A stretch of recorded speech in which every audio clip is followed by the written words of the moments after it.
Welcome back to the Casket Minds podcast, your destination for all things gaming, including latest in-game industry news, in-depth reviews, impressions, and much more, including we are hot off the press of our first ever watch-along and commentary for the Marathon Showcase. You can catch the full VOD over on our Twitch at twitch.tv/casketminds and our YouTube channel at youtube.com/casketminds. Before and after impressions are up now on podcasting channels such as Spotify and Apple Podcasts. On today's episode of Casket Minds, we were talking about initial impressions of Marathon. Mafia, the old country's release date, is leaked. Updates from the latest pod of the Nintendo Switch 2 from last week. PlayStation 5 finally has themes. And finally, Titanfall 3 incoming? We'll see. We'll dive into more of these, or we'll dive into all of these and more right now on the Casket Minds podcast. But before we do, Drew, how are we feeling? Feeling great. Again, feels like gaming Christmas. Summer Games Fest has already started in April with Nintendo and now Marathon, and it just feels exciting to be able to tune into these things, talk about them with all of our friends, get hyped, or maybe not get hyped.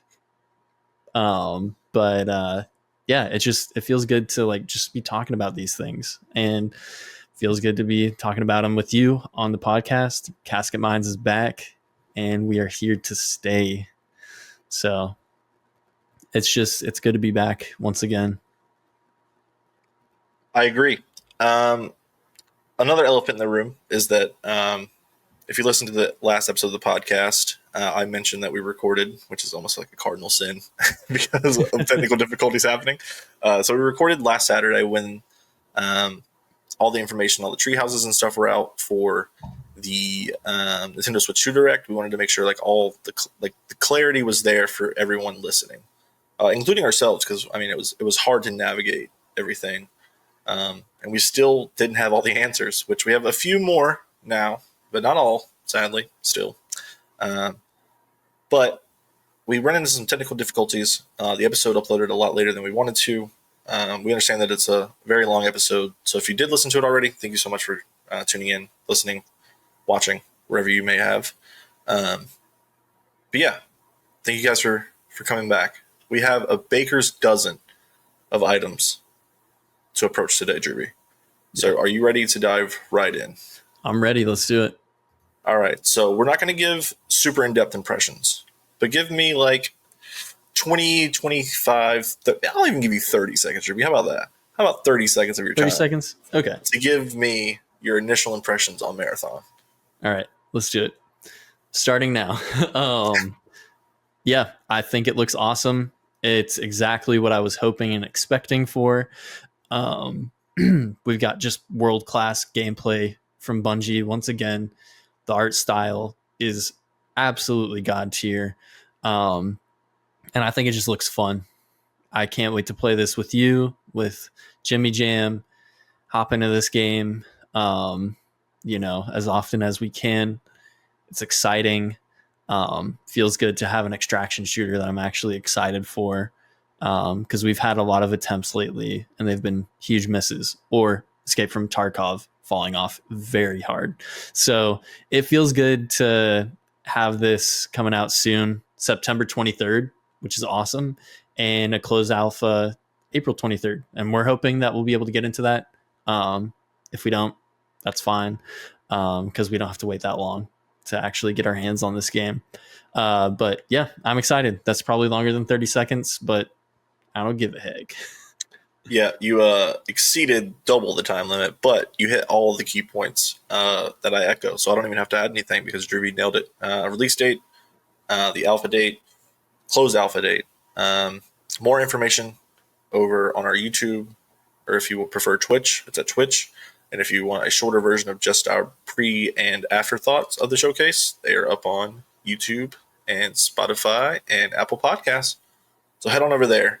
But like I said, we have a baker's dozen of items to get to, so let's dive right in. The first topic is Marathon, because by now, you already know this, but Marathon is not $70. It is a premium product, but we do not know the details necessarily. We know that it's going to be it's not close to 70. reports Paul Tassi, I believe, from Forbes. So I went on a soapbox at the end of the showcase because everyone was up in arms about the $70 price tag. I felt that it was justified. I still do. I think that most people would buy this game at $70. I think that the For sure. vocal minority are very loud on Twitter, which isn't surprising. That's what Twitter is. It's a hellscape. But I wanted to bring this up in the showcase afterthoughts that we were doing, but someone made the comparison to Helldivers, and I was like, that's actually very apt. I think that's an apt comparison. And Yeah.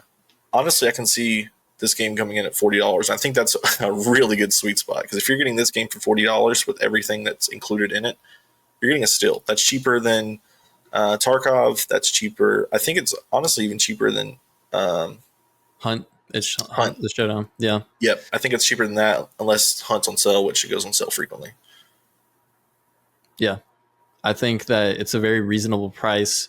We talked about it in our impressions, which again, you can check that out for yourselves. But we were like, yeah, I'd be willing to pay $70 for this. But now I don't have to. It's going to be probably $30 to $40, which is awesome. So Insane. I'm really pumped about that. That just makes it even more exciting that, more people are going to be able to play this because it's not going to cost $70. There's still people complaining about it, but they're dumb and wrong. So that's all that matters, right? The people that want Bungie to make a free-to-play game in the big 2025 is insane. And I understand that, like, video games is an expensive hobby. I understand that. I understand that everyone wants to play everything, but no one has the time to do that. If you want to try out this game, there is closed alpha. There might be an open alpha, and there probably is going to be closed and open betas. So yeah, not only that, but like pre-orders, you can probably get access to like some kind of weekend for that probably. And shortly after it launches, I'm sure it'll have some kind of free weekend. Try it out, get in there. Then you pay the money to keep playing. That's usually how these multiplayer things kind of roll out. But yeah, Marathon impressions are up everywhere that you know where to get us from and that we've already plugged. So that's enough about Marathon for this episode of Casket Minds. But what's exciting, Derby, is that now we have the infrastructure to react and watch along with our friends and fans of all of the goodies that you keep alluding to in that. Yeah. Brings up the next 2 points that I want to bring up is that Summer Game Fest is back again. Not really a surprise. It's the new E3, and it's dated for June the 6th. And I do want to point something out because I think it's kind of cool. It's the day after the Nintendo Switch 2 launch, which is June 5th. So could we see some surprises there from Nintendo? What do you think? It's been a long time since Nintendo's done anything at any of these showcases. Honestly, I'm going to call it now. I really do think that we're going to get an announcement there. If I had to bet any money on what it would be, 3D Mario. Please. Yeah. I think it would just make sense. It would make sense. You celebrate the launch of the Switch with 3D Mario. That's only going to get more people wanting to go ahead and purchase the console. So it kind of writes itself. I don't think it's too unrealistic to expect that, but that's my hope. I think it would be awesome. I think it would make Summer Game Fest feel even more special this year because of that. So at the very least, I'm expecting something Switch related to be there, but 3D Mario, if I had to bet any money on it. Yeah, and I think that's where I'm coming in at as well, even to the 3D Mario portion. But with the Switch 2 being able to play PS4 level and run it slightly better than a PS4, like a base PS4, I think it would be silly not to have Switch 2 there in some capacity. Yeah. Even if it's like, this came out yesterday, and everyone here probably has one already, because it's press and media, and the few fans that are there probably Switch 2 owners at that point. Let's be real. Sure. But yeah, I really do hope Nintendo starts to play ball with everyone else. And it seems like, I don't know, man, them opening up that door from FromSoft really is like, all bets are off. Like Yeah, they're anything can they're doing happen what now, they want to do, whatever they want to do, and they're going to do it. And so for sure. let's hope they're there in some capacity, even if it's like a Metroid Prime release date trailer or something. You know, Yeah, Kirby Air Riders. Like there's so much they can do. for Um, sure. so June 6th at 5 p.m. Eastern time, which is the best time. Uh, West Coast sucks. If you're in the Mountain Time zone, whatever, you don't care about video games. And if you're in Texas, like Jimmy Jam, Walker Texas Ranger Man, stay behind.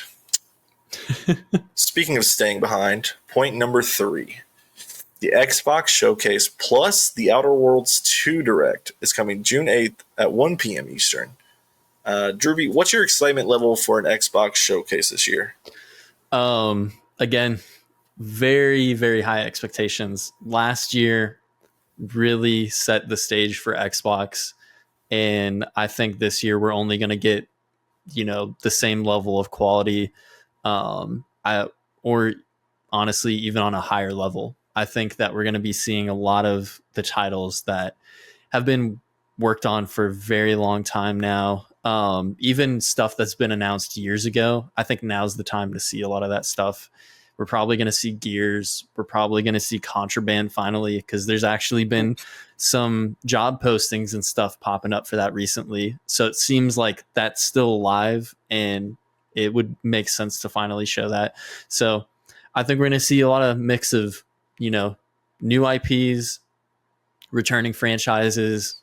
We're going to see something Halo there. I know it 100%. So I think Xbox is going to come back really strong, and they're riding off of an incredible high with Indiana Jones, and pretty soon here, supposedly a shadow drop of the Oblivion remake. So Elder Scrolls 6 finally, maybe we'll get a trailer for it. You are swinging for the fences, but I love it. Yeah, Halo and the Elder Scrolls 6 would be absolutely phenomenal. Honestly, I want to take something you said at the beginning of like, you said that they said the president last year, but I feel like they've really been setting the president before that. true. Like the last 3 or 4 years from Xbox have been really, really well, at least like presentation and showcase wise. And 2 years ago when they started the directs with the Starfield Direct, that was probably my favorite year. Last year could have probably topped it, but I Yeah, mean, Xbox on a showcase level is superb. Like they've been doing close to what Sony did last decade yeah. of like banger, banger, dev talking about things that you want to hear, banger, banger. And Very good like, pacing too. oh, it's perfect pacing. Yeah, It's phenomenal. And I think that you're right of like, we're going to see more of the things that we already know about. And we'll probably be teased, I think, with one of those two things of Halo or the Elder Scrolls 6. It's yeah, hard for me to imagine the like both, because we have Fable that we don't have extended gameplay on that was pushed to next year. But like, yeah. when next year? If it's first half, give me some gameplay. You know what I mean? So I see what you're saying, but think about last year. They ended with Perfect Dark, which nobody So expected good. that, and Gears. That's true. Both of those titles being a ways out. So I'm like, I don't think it would be super unrealistic for them to do two more heavy hitters this year. That's true. And if that's those are the like if Fable's the next game coming out, like say spring, fall is your Gears, and then 2027 is when like Perfect Dark, Halo, and you can tease Elder Scrolls 6 of some kind, like maybe even a logo and a title. That's Yeah. enough to like steal every headline from everything.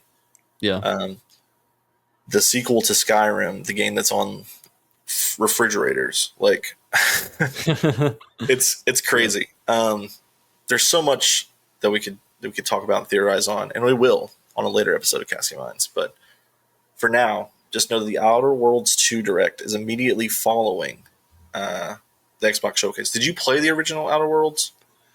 I did. I haven't finished it, but I've Ooh. really enjoyed all that I've played. I do plan on finishing it sometime this year.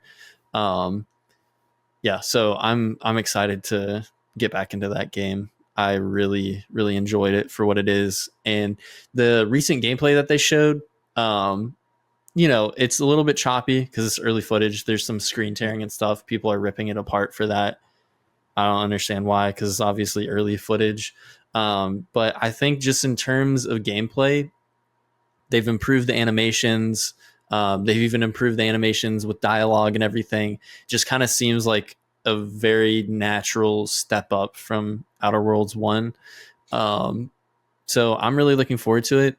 Having a direct for it just kind of 100% confirms that it's releasing this year.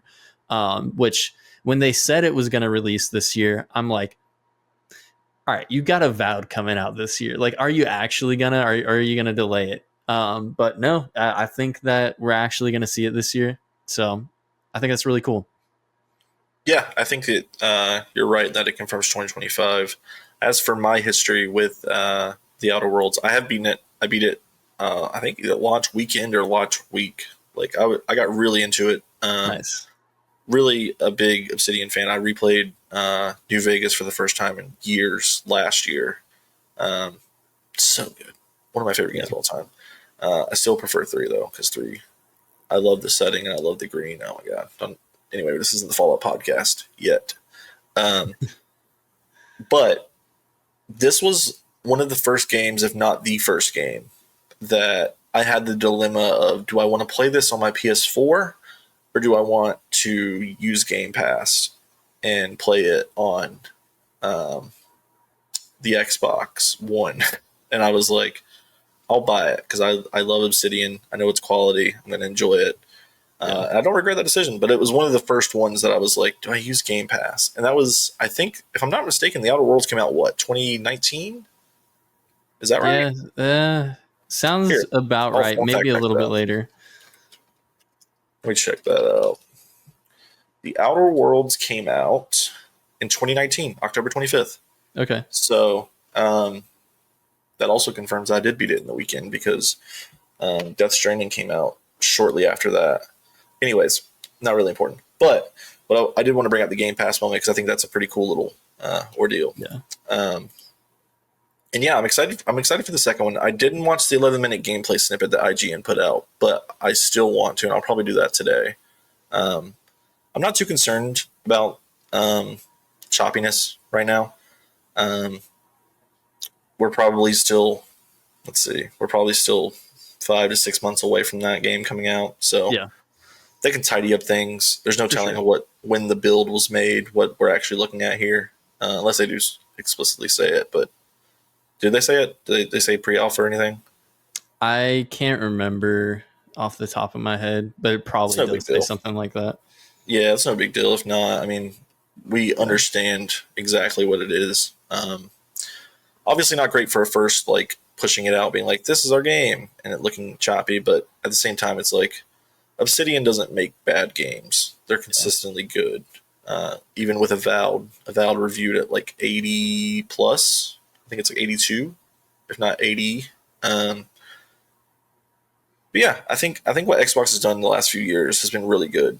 South of Midnight just came out this past week, actually. I'm a few chapters in, really enjoying it Nice. so far. It's exactly what you would think it would be in terms of everything. The combat is very simple, but the story and the lore is where it's at. Same thing with voice Nice. acting. The animation is beautiful, and if you turn off the animation because you don't like it, shame on you because this game looks cool.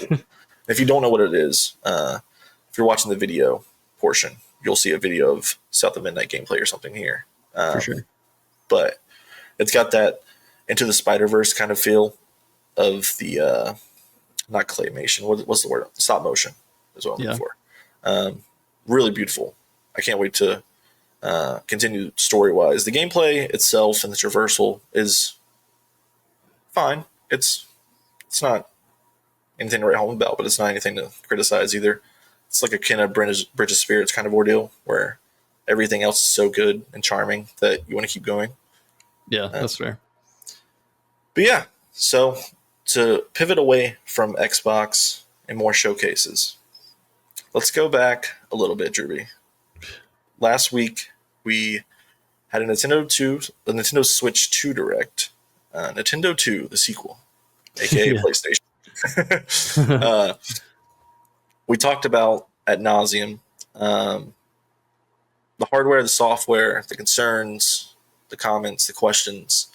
We have a few answers and a few non-answers. We still don't know when we can pre-order this thing, but we have had some clarification um, in terms of the physical games that we went on a tirade about a little bit. So, for Nintendo news, Nintendo Switch 2 editions will come with everything in the box, no download codes. This is fantastic news. Yeah. This is exactly what most physical media fans want. We don't want digital codes in gaming. We want, and at this point, if you're getting not even a complete edition, because we'll get to that in a second, but if we're getting a later, like years down the road later edition, it should come with everything on cart in a box, done deal. Especially if you're charging full price for it, right? Yeah. Unfortunately, that isn't the case. Not even with Nintendo, because Nintendo's usually kings of putting everything on cart. Uh, but just standard industry wide thing is like most of the time games don't come with the DLC on disc. It's usually a download code, unfortunately. Um, but the Nintendo Switch 2 editions are coming with everything on cart, which is very cool. Yeah. I'm glad that that got cleared up because that was a swirling thing the past week, almost week and For a half real. at this point. Um, but unfortunately, Breath of the Wild Switch 2 edition does not come with the DLC whatsoever.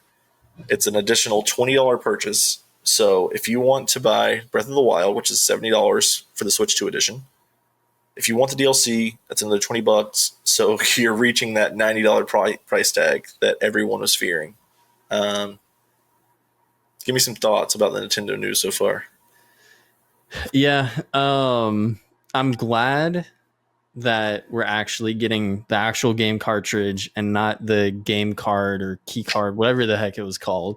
Awful. Um, I'm glad that we're getting those for these. Hate that it does not come with the DLC. Doesn't make any sense. At the same time, though, that is the most Nintendo thing ever. um, it's going to be a real shame that these games are never going to go on sale. Yep. Because look at the Switch One, they're still never going on sale. So you're gonna have to take that extra price hike for the DLC. Um, it is a Nintendo move, sadly, but yeah, I mean, I never played the DLC for Breath of the Wild. I probably would get the DLC for it eventually, but it's just one of those things where I care more about the fact that I can play just the base game at Yeah. like, the maximum quality. But I still think it's a stupid move for them to not include it with the DLC. Yeah, it's egregious at this point. Breath of the Yeah. Wild is when this thing come when actually now is an 8-year-old game.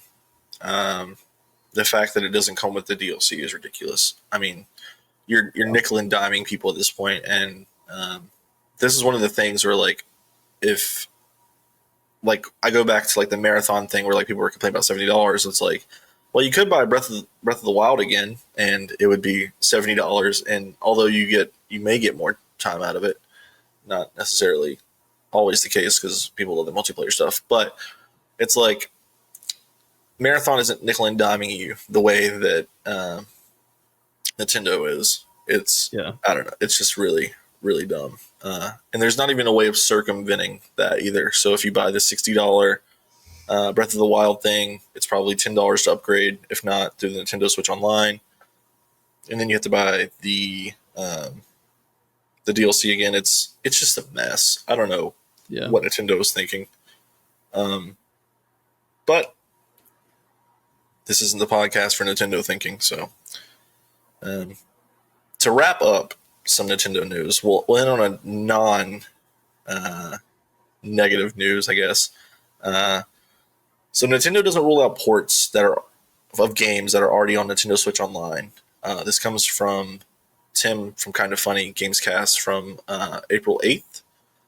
He had to ask some people at the Nintendo Switch 2 hands-on event about it because Mario Sunshine is a part of the GameCube catalog that's coming eventually. And a few years ago now, well, probably more than a few years ago at this point, several years ago, there was a collection of Mario 64, Sunshine, and Galaxy called like 3D Mario All Stars. That was stupidly uh, created false scarcity for their own IP and collection by releasing it for a limited amount of time, both physical and digital. And due to that, of like Tim was like, so you're putting Sunshine on the GameCube emulator or whatever part of whatever you want to call it is an emulator for all intents and purposes. And so he asked that because Wind Waker is a part of the GameCube collection, and so they were like, Yeah. Does this mean that the Twilight Princess would never get ported to the Switch or the Switch 2?" And they said that no, that does not rule it out. Which I personally hope for the Wii U version of Wind Waker, because I've heard that that is the significantly better version and best way to play that game. So I'm hoping Jeff Groh better be right in that Twilight Princess and Wind Waker ports from Wii U are still coming to Switch. Because God, the fact I remember when we started the podcast, it was old news then, but like the fact that those games are not on the Switch yet is so infuriating. It's like, just insane.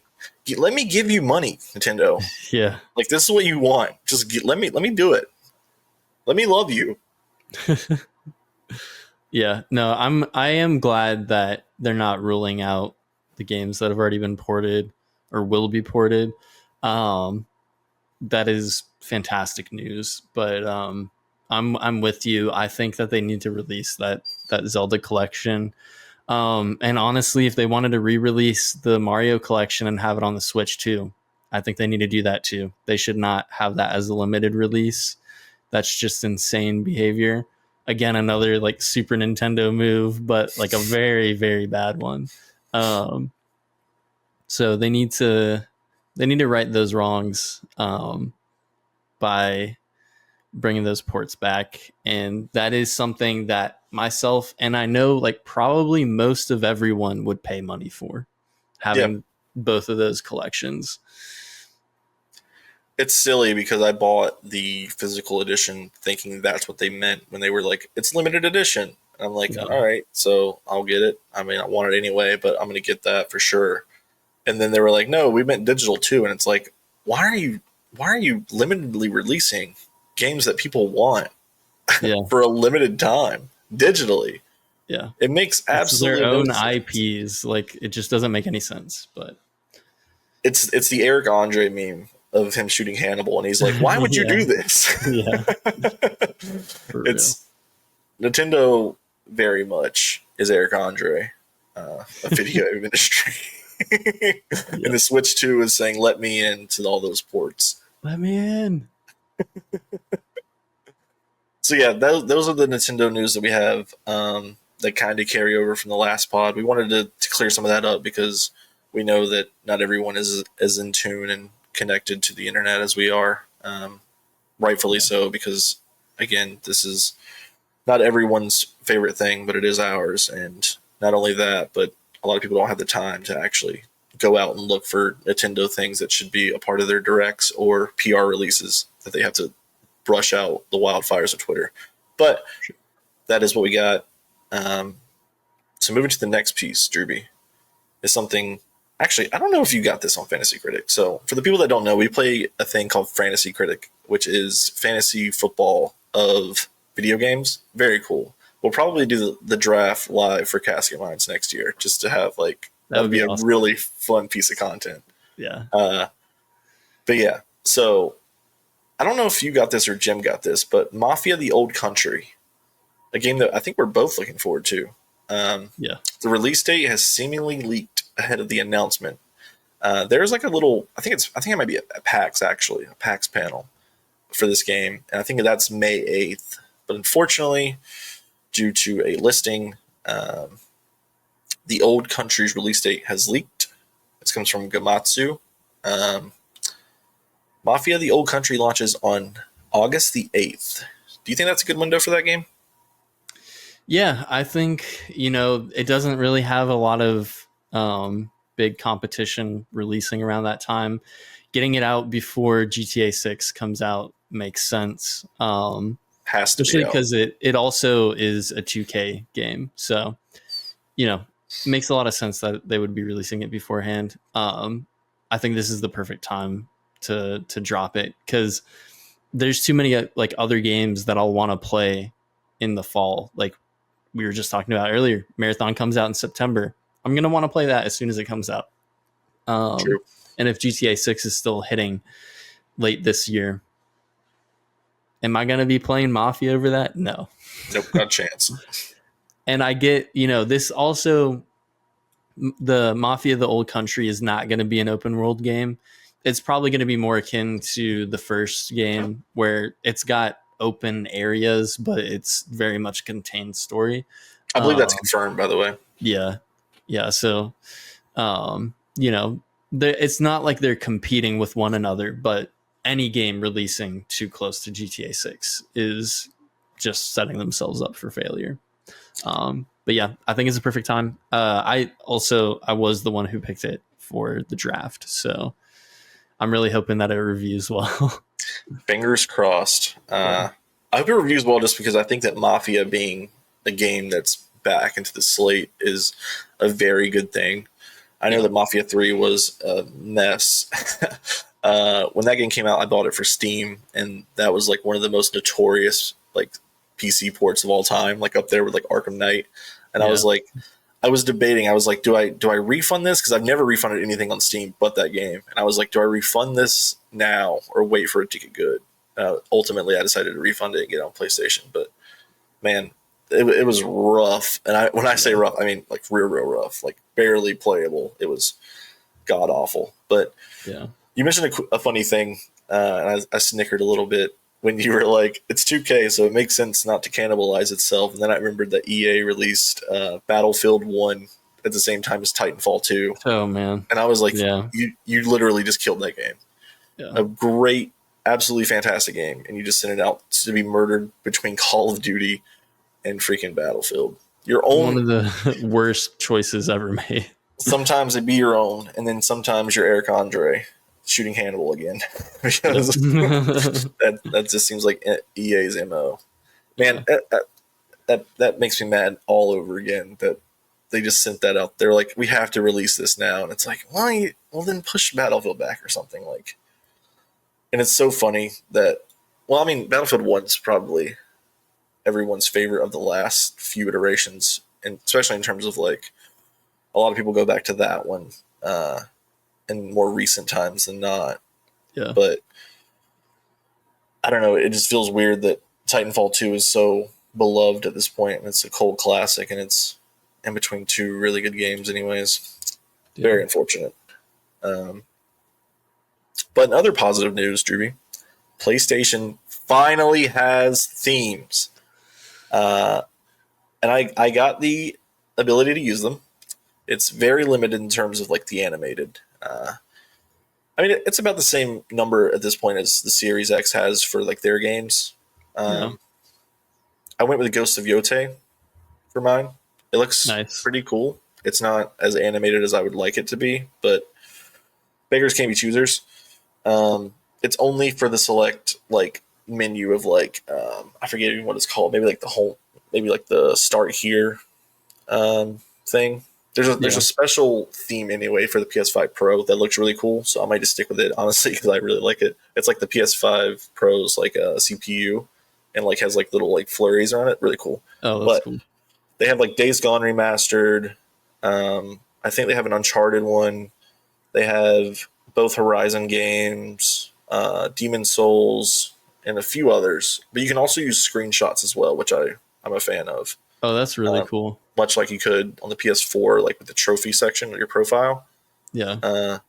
I really like that. A lot of people have been clamoring for this and wanting this really, really badly. So I'm happy for them. It didn't scratch the itch as much as I thought it was going to for me. But again, with the PS5 Pro and me not barely ever being on um, the actual like start here menu, like if I'm on PlayStation, I'm usually like hovering over a game to hear that music's theme anyway. So Yeah. I am glad that they finally brought this back. Whenever I had a PS4, I had a really, really cool Uncharted theme. And it basically looked like how like a map would. It had that kind of like paper texture to it. I know what you're But talking about. it has like the Uncharted theme, but like a piano version in the Mm-hmm. background. My favorite theme ever. And so I missed having that like customization option. So I'm really glad they brought it back. I hope they keep releasing really cool ones. Let me have an Uncharted theme, please.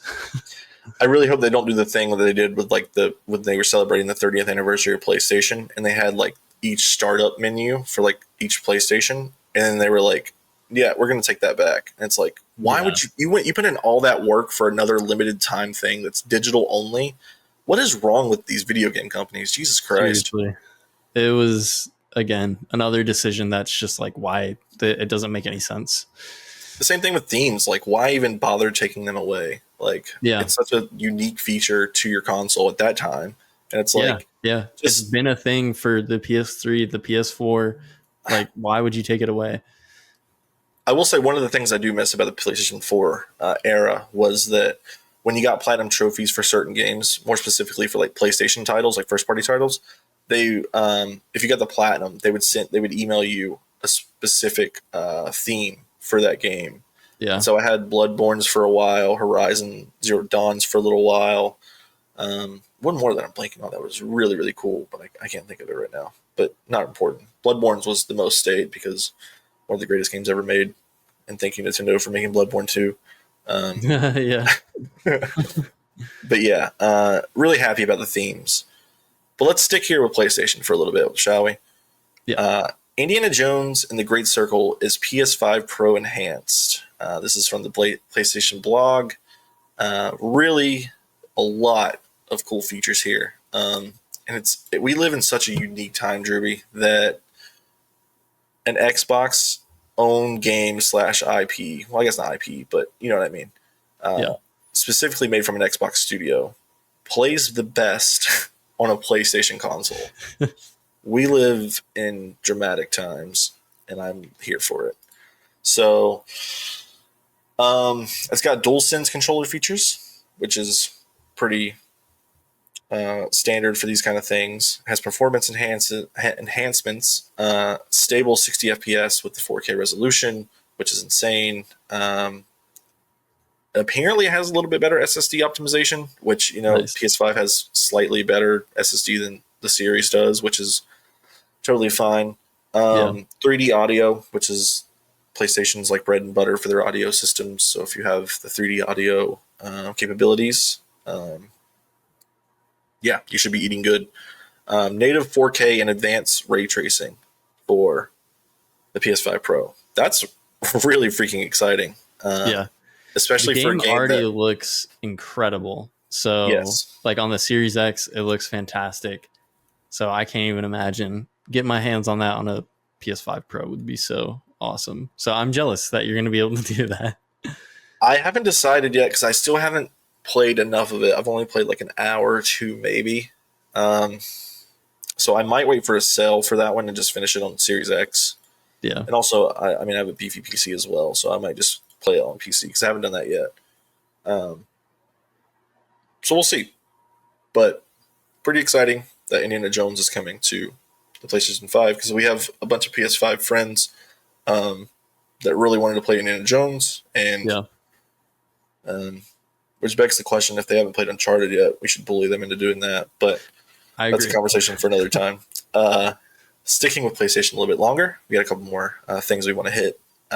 Naughty Dog announces The Last of Us Complete Collector's Edition. So we talked about this the other day when it dropped with a couple of our friends, and while this collection is absolutely beautiful, I mean that steelbook is so good. Yeah. Best steelbook I've seen in a while, actually. Yeah, it's magnificent. I really like the art prints as well. And the comic book of the American Dreams, of course, is included as well. Looks awesome. All of it looks thematically amazing. It looks complete, I should say.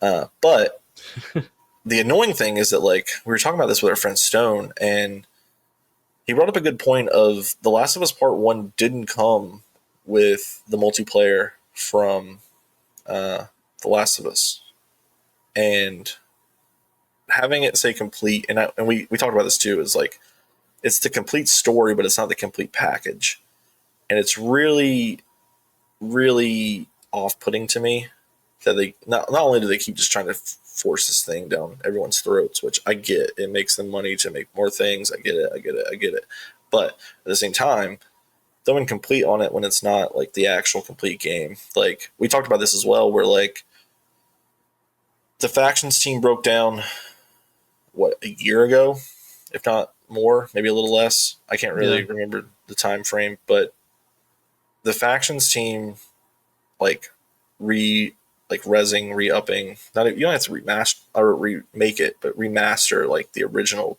like the because the PS4 remastered had it, so just remaster that and then put it on the like even online, right? Yeah. Like just have them do something productive with like multiplayer in The Last of Us, and it would be so good. Like I don't know if you played The Last of Us multiplayer, but I did. Yeah. it's such a unique multiplayer that's like It was awesome. it was way more than just a tacked on multiplayer mode. Like Yeah. there was actual intricacies due to that, and like if you messed up, like you were restarting like the in-game mechanic of like keeping your survivors alive. Like there was really cool stuff in there, almost like an extraction shooter, almost.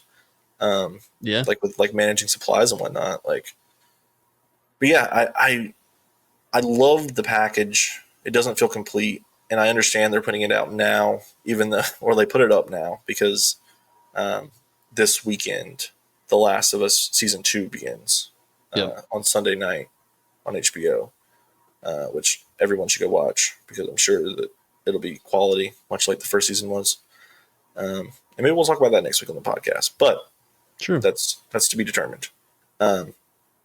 Yeah, so this is available July 10th, which is so weird. I don't know why you would not have these on hand by the time you announce them, but video games, man. What are you going to do? Yeah. I don't really have much to add on to that. I think you kind of hit all of the notes with that. I think it's just a bizarre choice.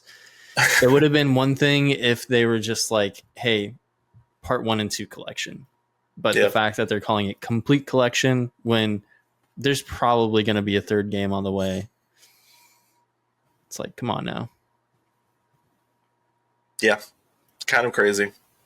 But yeah, not surprising necessarily. Yeah. And rounding out the PlayStation news, we're going to do the opposite of what we did with Nintendo and end on a negative note. PlayStation is raising prices in Latin America, Australia, and Southeast Asia. So, yeah, that's for PlayStation Plus. I should clarify, but something that's already expensive in those countries is getting more expensive. And this time we can't blame tariffs. So This is just PlayStation stupidity. Unless there's something to it that I don't know. I'm pretty sure PlayStation could justify not raising prices in those areas, but greedy corporation gonna be greedy corporation, I guess. Exactly. And it sucks for all those fans that like. I remember when the PC stuff was coming out for those areas as well, where like they're like we can't have PlayStation accounts like for talking about like PC games. Like, yeah. Let me reframe this. So when PlayStation games went to PC, some countries weren't allowed to have PlayStation accounts in their countries, and so they couldn't play the PlayStation games. It's another one of those things of like, why even do that? But I guess important to note because we didn't mention it in this episode or the marathon stuff. You do not need a PlayStation account for marathon, which is important and a good clarifier, I suppose. But this sucks, obviously. more people having to pay more money for the thing that already existed with no additional benefits is bad and not good. Yeah, it's just crazy. We've already had Xbox raise the price for Game Pass multiple times now. Yep. And now PlayStation has actually raised their price a few times too. Now they're doing it again in other countries. And usually when they do it somewhere else first, the US is soon to follow. So I'm expecting that price hike to happen, within the next few months, which is not cool. Yeah. So it sucks. The economy in the world right now is just not in a great place. So why are you making it harder for people to play the games? And this is Sony we're talking about. They definitely don't need to raise the price for it. So yeah, it's just ridiculous. Agreed, Drewby. But we're going to move on from PlayStation and corporations in general. Let's just talk about some video games. We got 2 more points here, and then we'll be out of your hair for this week. Some good news first. So, Chronos: The New Dawn, it is getting a gameplay trailer over at IGN on April the 16th, which is Wednesday for those of you listening, at 4 p.m. CEST. What the heck is that? I don't know. Why does the C there? It's Central It's like Eastern time. No. that just threw me for a complete loop, and I feel dumb for not knowing it. Is it? It can't be England, right? Where's the Bloober team even located at? Are they European? They are European. I can't remember where. It's Central European summertime. So the people that made Layers of Fear, Observer, Blair Witch, The Medium, and the most recent Silent Hill 2 remake, new game, April 16th, delivered on the IGN. Official gameplay trailer will debut next week. That's kind of funny. In the tweet, it says "in it," so we should have Nice. known. We should have Nice. known they were European. Yeah. They're going to unveil the unique spin on the survival horror formula. If I remember correctly, this game looks visually interesting. So Yes. I'm pretty excited to see what this looks We've like. What seen about you? very brief snippets about it, of gameplay, and it's kind of. I mean, even the devs have said it's Dead Space inspired, but they're kind of putting their own twist on that kind of gameplay loop, and it looks really cool. Silent Hill 2 remake is phenomenal, way better than I was expecting, and I'm excited to see what they've got cooking with this because clearly Bloober Team has really stepped up and improved on a lot of their shortcomings. Oh yes, Um, and so I'm excited for them to see, or I'm excited to see them bring out a new IP, especially like coming off of the Silent Hill 2 remake. Um, I think it looks cool. I'm always down to play a new horror game, so I'm hyped. likewise. Though I still have to play Silent Hill 2. Yeah, So you need to. maybe I'll stream that at the end of this year of me getting scared to death playing Silent Hill 2 for the first time. By the way, I have not played. I was a Resident Evil kid. I was not a Silent Hill kid, so it would be my first time. So I might stream that if there's enough interest in the viewership. But yeah, I'm excited for this. So if you're also excited for this, Wednesday, April the 16th, over at IGN's YouTube, check it out.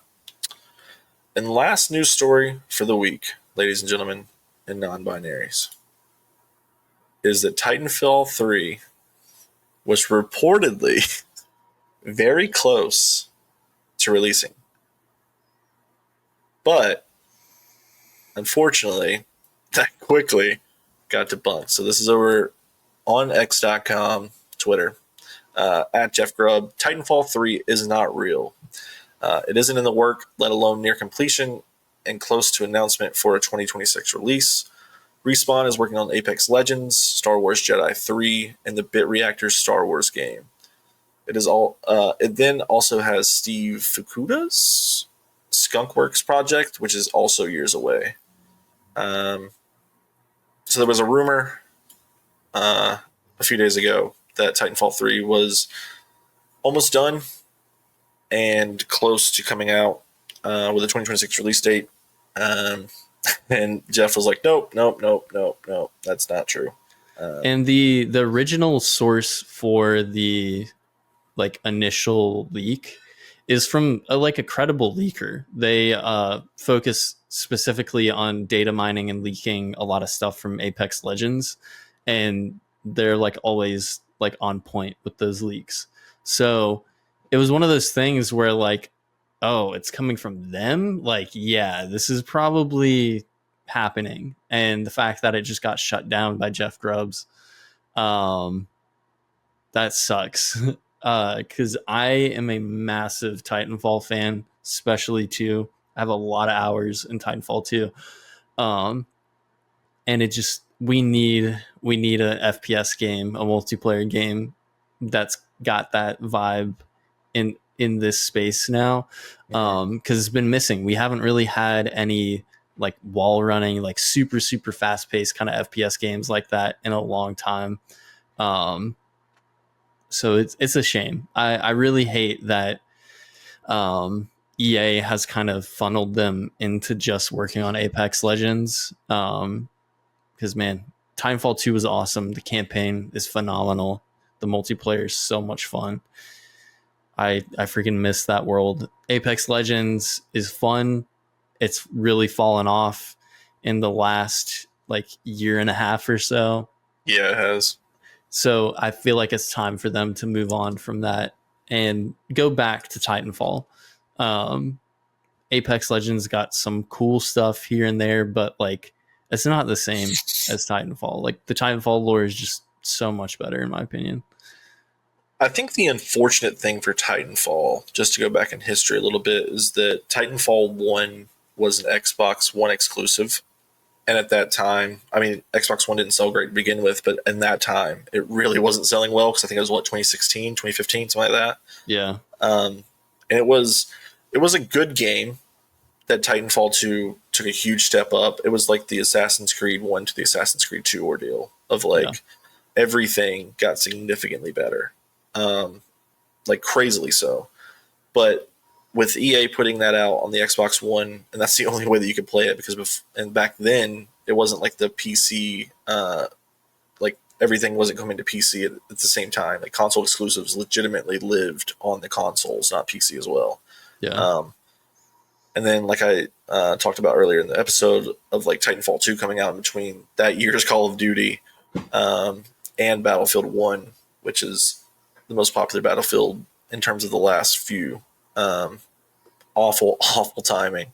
But one important thing I think to note with even if they were making Titanfall 3 is that the people that made Titanfall 2 and even Titanfall 1 aren't wouldn't be the ones making this game anymore. Like No. they left Respawn, they're off doing their new projects. Like almost no one creatively, like at least like an important actual like direction and like creative process is there at least at Respawn anymore. And if Yeah. they are, they're doing like the Star Wars Jedi. They're doing um, the other game, the Jeff Grubb that I talked about earlier that I'm blanking on right now. So it wouldn't be the same. Like it wouldn't be like a proper sequel, unfortunately. Yeah. And then we're dealing with like, well, now Titanfall 3 is a failure. And it would be like one of those things of like, should we have just left Battlefield or Battlefront 2 as Battlefront 2, or should we have made Battlefront 3? That kind of ordeal. Yeah. Yeah. It's a shame. I'm sure we'll see a Titanfall game again eventually, but uh, it's going to be one of those things where it's not going to be the same at all just because a lot of those devs probably won't be back, but also they're probably going to lean more into the Apex Legends kind of stuff. And again, I don't think it's nearly as interesting as Titanfall is. They've kind of I'm not saying this as in like it's like MCU because it's not tonally, but they've like MCUified the Titanfall games. Like it's a very different tone compared to Titanfall. So I don't know, unless Vince Zampella can just somehow bring back a lot of the devs, I don't see the next Titanfall game being anywhere closely remote to what we got in Titanfall 2. And if we never get another Titanfall again, it is what it is. We've got a lot of other really cool games to be excited for. And at the very least, we do have Titanfall 2. You can still play it, and it still plays great. So now, correct me if I'm wrong. Vince is now like overseeing all of DICE, right? He's overseeing Respawn and DICE. Golly, what a man! Yeah. So, jeez, dude, that's a workload and a half. So you're seriously. basically the two of the biggest franchises that EA have, at least best selling wise, are overseen by Vince. That's insane. Yeah. Best of luck to you, buddy. I hope that you can sleep well soon, because Jesus Christ. Gosh. Speaking of that, Battlefield is like in pre-alpha, right? Yep. Pre-alpha right now. And like people can play it in some aspect. Yeah. Which is interesting. And I really cannot wait for the next Battlefield. Battlefield 3. So Bad Company 2 to Bad Company 2 to Battlefield 3. Battlefield 3 is my favorite multiplayer game, like especially like Army Sim that isn't Black Ops 1. And even those are probably like 1A, 1B for me. Battlefield 3 is such an incredible freaking game. Yeah. That like my favorite. It's talk about a game that like not only is a complete package, but like every DLC hit. Yeah, like the DLC was incredible, and it added like not only did it make like the game better, but like it also retroactively made each of the maps better as well, because they would add guns from each like on top of maps, on top of like it would change the meta just from the guns, and not like in a negative way. I remember like there was a close quarters DLC that was obviously most close quarters. Smaller maps like shotgun galore, but like they added think of like Dragon's Breath from Black Ops 1. I'm blanking on like the actual name of like the actual bullets, but they added those. And I remember I had a friend who would always use the Spaz 12, and like he would be on like Caspian or like another map on the top of roof, just like shooting helicopters out of the sky with a shotgun. Yeah. I'm like, brother, what are you doing? And he's like, it's being epic, man. I'm like, yeah, you're right. Can't even deny it. But yeah, I really hope that Battlefield hits next, but I guess we'll just have to wait and see, because we don't know for sure. So yeah, mostly that's going to do it for us this week on the Casket Minds podcast. Thank you guys for tuning in and listening. We will be back next week with some news, hopefully. We don't know what next week holds, but if it's anything like this week, we'll be getting a lot of news, because we went through a lot of things. Obviously, we didn't go super in depth into most of them, but they were all really good tidbits that I really enjoyed talking about with you, Droopy. Same here. Yeah. So as always, thank you guys for watching and listening to the Casket Minds podcast.